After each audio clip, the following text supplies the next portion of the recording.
সম্মানিত হাজির, লক্ষ্য করিয়া কথাগুলো শুনবেন, বুঝবেন। ছেলে হোক মেয়ে হোক তাতে কোনো সমস্যা নাই।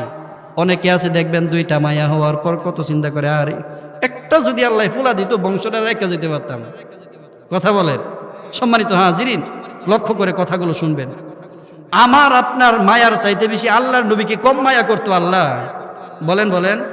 আল্লাহ রাসূল সাল্লাল্লাহু আলাইহি ওয়াসাল্লামের পুত্র সন্তান দুনিয়াতে হয় নাই? হয়েছে। এই পুত্র সন্তানগুলো বালেগ হওয়ার আগেই আল্লাহ দুনিয়া থেকে উঠাই নিছে।